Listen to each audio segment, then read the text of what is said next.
Al-Musayyab bin Hazan radhiyallahu anhu berkata, ketika Abu Thalib akan mati, maka datanglah Nabi Shallallahu Alaihi Wasallam ke rumahnya. Nah, dia melihat ada Abu Jahal dan Abdullah bin Abi Umayyah.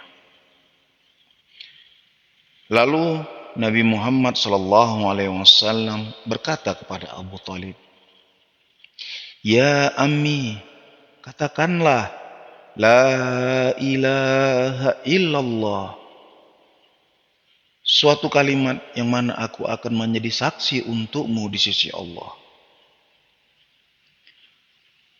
Lalu Abu Jahal dan Abdullah bin Abi Umayyah berkata, "Hai Abu Thalib, apakah Anda akan meninggalkan agama Abdul Muthalib?"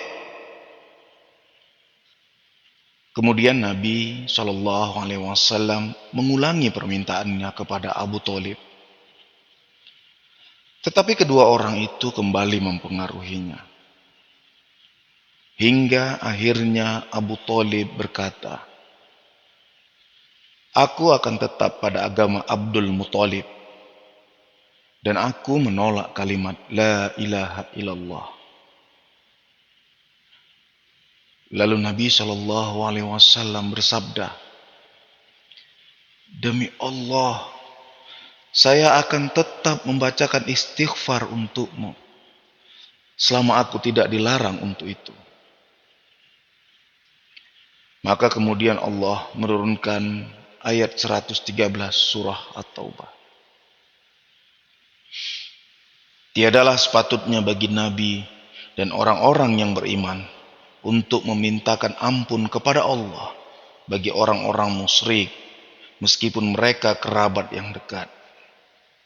Sudah nyata bahwa mereka adalah orang-orang ahli neraka jahim. Ubadah bin As-Samit radhiyallahu anhu berkata, Nabi Shallallahu Alaihi Wasallam bersabda, "Siapa yang membaca asyhadu an la ilaha illallah wahdahu la syarikalah wa anna Muhammadan abduhu wa rasuluhu wa anna Isa abdullahi wa rasuluhu wa kalimatuhu alqaha ila Maryam wa hum minhu wal jannatu haq wan naru haq." Yang artinya, saya bersaksi bahwa tiada Tuhan kecuali Allah dan tiada sekutu baginya. Dan saya bersaksi Muhammad adalah hamba Allah dan utusannya. Dan Isa juga hamba Allah dan utusannya. Dan kalimat Allah telah diturunkan kepada Maryam. Juga Isa sebagai ruh yang diciptakan Allah. Surga itu hak atau benar, dan neraka itu hak atau benar. Apabila dia mengucapkan dengan keyakinan, maka pasti Allah akan masukkannya ke dalam surga, meskipun bagaimana amalnya. Mu'az bin Jabal radhiyallahu anhu berkata, ketika aku sedang mengikuti di belakang kendaraan Nabi Shallallahu Alaihi Wasallam, tiada renggang antaraku dengan Nabi Shallallahu Alaihi Wasallam kecuali bagian belakang kendaraan itu. Tiba-tiba Nabi Shallallahu Alaihi Wasallam memanggilku, "Ya Mu'az." Aku menjawab, "Labaika Allah wa sadaika."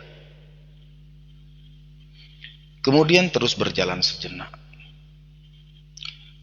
Lalu dia memanggil lagi, "Ya Mu'az."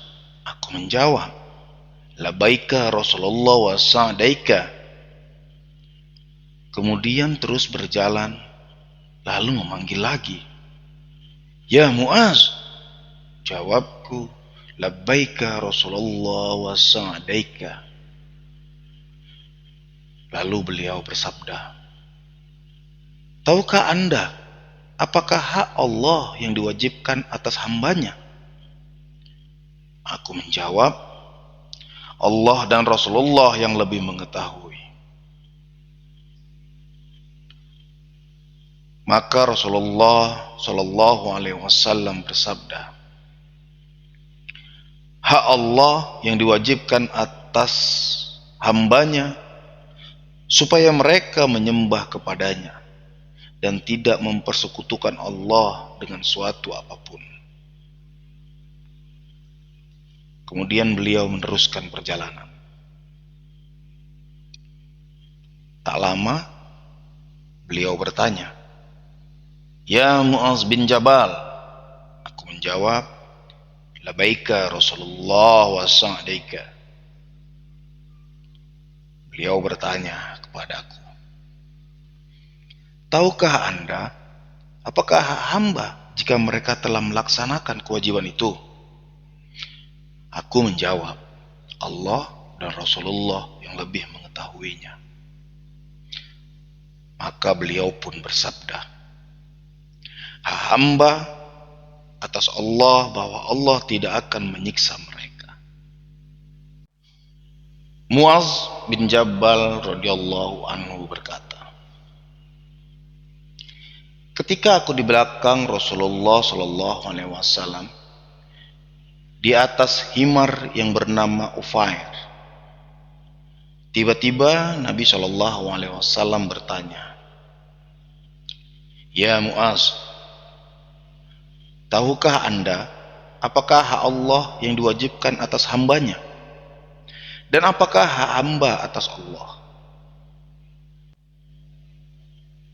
Aku menjawab, Allahu wa rasuluhu a'lamu.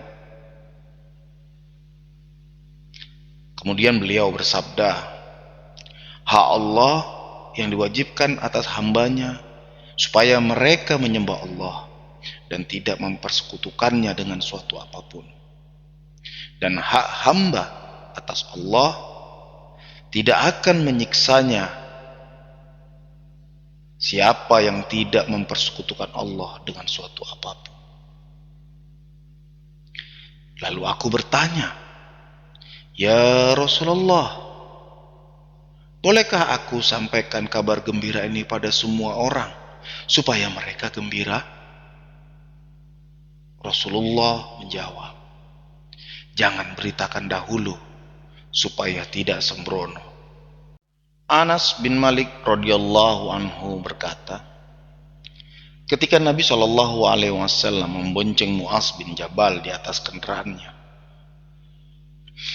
tiba-tiba Nabi Shallallahu alaihi wasallam memanggil, ya Mu'az.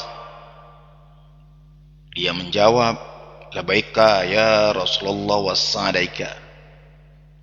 Lalu dipanggil lagi, ya Mu'az. Dijawab, labbaika ya Rasulullah wa sa'daika. Kemudian Nabi mengulanginya lagi, ya Mu'az. Maka dia menjawab, labbaika ya Rasulullah wa sa'daika. Lalu Nabi SAW bersabda, tiada seorang yang bersyahadat mempercayai bahwa tidak ada Tuhan kecuali Allah dan Muhammad utusan Allah benar-benar dari lubuk hatinya, melainkan Allah akan mengharamkannya dari api neraka. Mu'az radhiyallahu anhu bertanya, bolehkah saya beritakan hal itu kepada orang supaya orang-orang menjadi gembira? Nabi Shallallahu alaihi wasallam menjawab, jika diberitakan mereka akan sembrono. Tetapi Mu'az radhiyallahu anhu memberitakan hadis ini ketika hampir mati karena khawatir menanggung dosa menyembunyikan ilmu dan agama.